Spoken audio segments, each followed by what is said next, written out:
A little girl got a rotting shed for $26 as a joke, and 3 years later, the man who gave it to her was begging to buy it back. What she quietly knew from the very beginning is the part nobody saw coming. Dale Pruitt's lawyer called at 6:47 in the morning. His voice was not calm. A $4.3 million project was frozen. Not by a court. Not by a permit. By a 12-foot strip of land nobody had bothered to look at. The excavators had stopped. The anchor tenants were asking questions. The lawyers had been up since 5.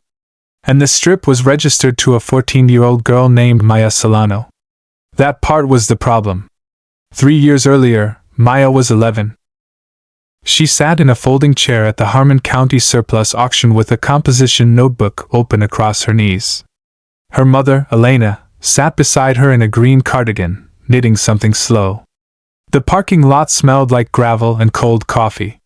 There were 4 locals standing near the table, 2 county clerks, and a man in a pressed shirt who had already won every lot he came for. His name was Dale Pruitt.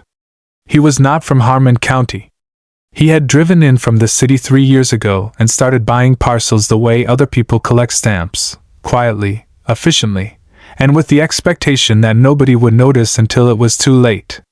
He shook hands with everyone. He laughed easily. He wore the kind of shoes that cost more than a used car. The auctioneer called Lot 47C. A decommissioned storage shed on the south edge of the corridor parcel. 8 by 12 feet. Rotted fascia boards. No electrical connection. No water. The county had stopped maintaining the road that ran along its edge in 1971. The listed value was $26. Nobody raised a paddle.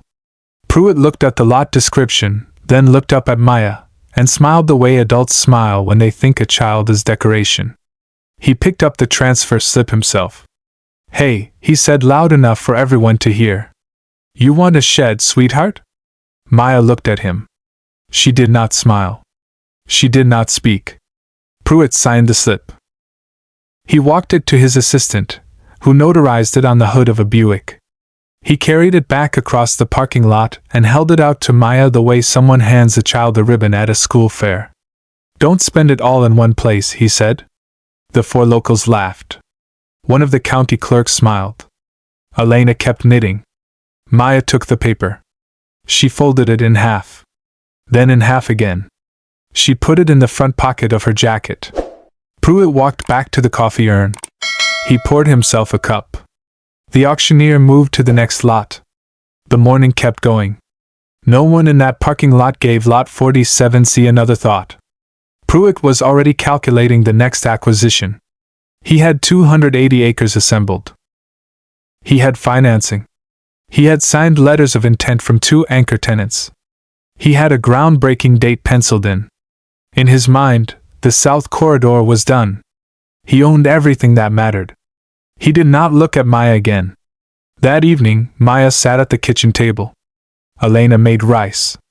Maya's father, Rodrigo, stood in the doorway for a moment and looked at the folded paper on the table, but he did not pick it up. Maya opened her notebook.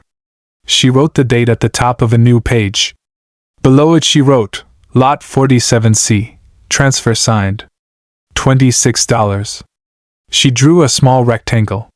Then she drew 2 parallel lines extending from its left edge all the way across the page. The lines ran straight through the center of the property Pruitt had spent 3 years assembling. She looked at it for a long time. Then she closed the notebook, stood up, and helped Elena set the table. She did not tell her parents what she knew. Not yet. Because what Maya Solano knew, sitting in that parking lot with a folded receipt in her jacket pocket, was not something that could be explained in a parking lot. It had to be shown. And showing it required patience. She had plenty of that. Hit subscribe before this gets any bigger, because what Maya finds in that library is the kind of thing that makes grown men sweat through expensive suits. 7 months before the auction, Maya Solano was in the Harmon County Public Library on a Wednesday afternoon. She was supposed to be at soccer practice. She was not at soccer practice. She was sitting at the wide wooden table in the reading room, the one with tall windows that let in flat gray light, with a county plat map from 1968 unfolded in front of her. It was the third Wednesday in a row she had checked it out. The map was not interesting to most people. Most people did not look at plat maps at all. But Maya had started looking at them the spring after her father carried a file box out to the car and drove home without saying a single word. That was 2 years ago. Maya was 9. Rodrigo had spent 11 years trying to develop a small parcel on the south edge of town. He had been blocked twice by an access dispute he could not afford to fight.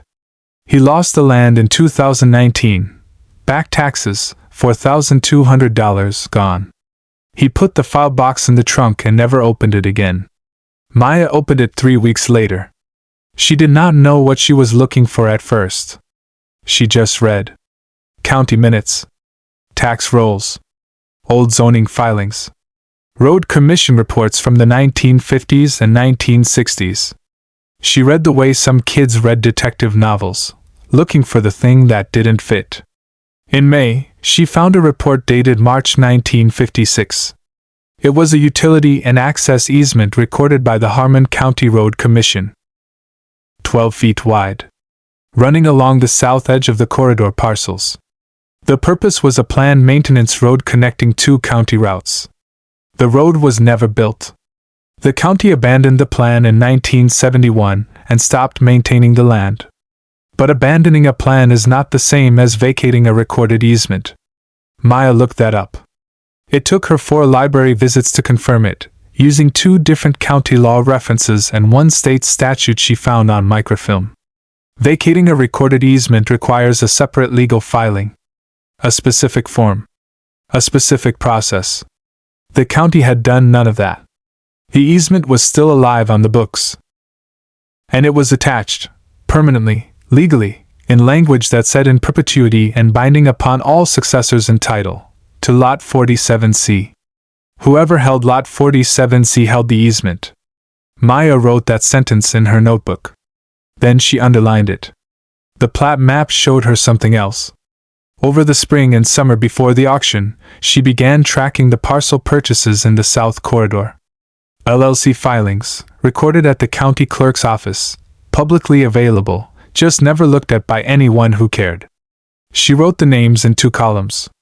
1 column for buyer, 1 for parcel number. Then she drew lines connecting them on her hand-drawn map. By August, she could see the shape of what Dale Pruitt was building.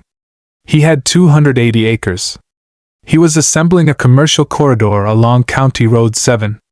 He had bought parcels from 11 different sellers in the past 3 years, quietly, through 3 different LLCs so no one seller could see how much he was accumulating. He was very good at not letting the pieces show until the picture was finished. But the picture had a gap. A 12-foot gap, running straight through the center of the planned site. Without legal access across that strip, a construction crew could not legally move equipment through the southern corridor. They could not run utilities. They could not pour a foundation. The gap was not large. It was the kind of thing that looked like nothing on a county map. But it ran right through the spine of everything Pruitt was building. And it was attached to a shed nobody wanted for $26. Maya brought the hand-drawn map home on a Tuesday night in September. She left it on the kitchen table while she made tea. Elena came in from the back room and stopped. She stood over the map for a long moment. "What is this?" Elena asked. "Research," Maya said. Elena looked at the columns of names, the parcel numbers, the parallel lines running through the center of the drawn grid. "Does it mean something?" she asked. "Not yet," Maya said. Elena looked at her daughter. She did not ask again. In the months that followed, Maya watched. She rode her bike past the corridor parcel twice a week. She noted the survey flags that appeared in October. She wrote down the date the first trucks arrived, November 14th. She tracked the LLC that filed for a commercial zoning variance in December, then a second variance in January. Pruitt was moving fast. He was clearing permits. He was laying groundwork. He had not noticed the gap. Nobody had. On a Thursday in February, Maya went back to the library. She pulled Reel 14C from the microfilm cabinet, third drawer from the left, and read the 1956 easement filing from the first line to the last. She had read it before. She read it again. The language had not changed. In perpetuity and binding upon all successors in title. She closed the notebook. She looked at the hand-drawn map one last time. A $4.3 million commercial development could not legally run utilities, move equipment, or pour a single foundation through the southern corridor without crossing that 12-foot strip. And that strip belonged to whoever won Lot 47C at the Harmon County Surplus Auction. The auction was 7 months away. Maya put the map in her notebook. She went home and helped her mother with dinner. The trap was already set. She just had to wait for someone to walk into it.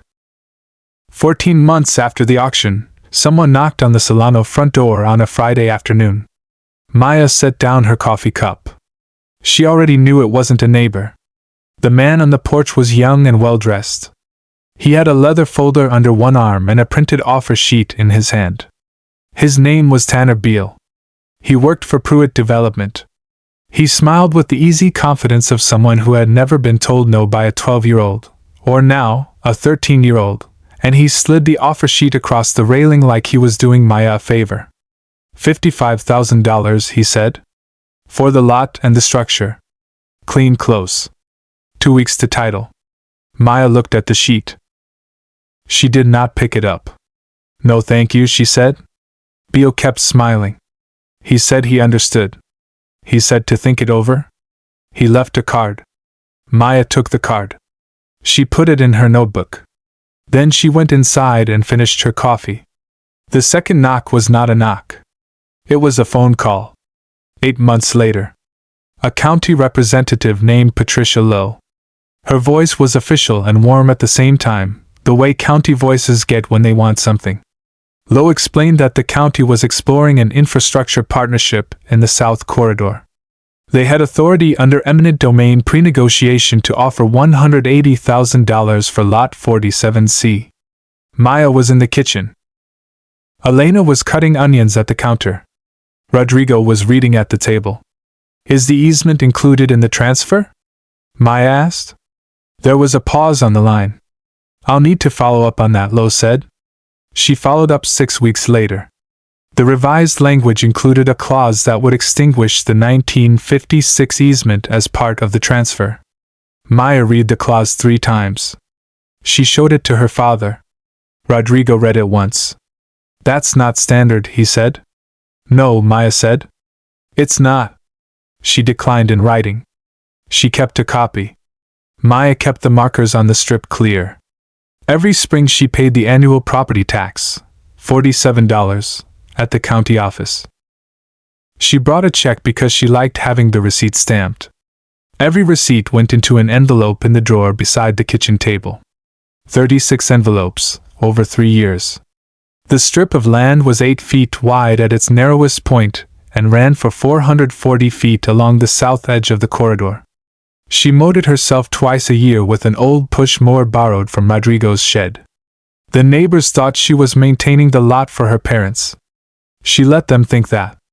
Meanwhile, across town, Dale Pruitt's project was moving. 2 anchor tenants had signed letters of intent. He had a groundbreaking date penciled in for the following spring.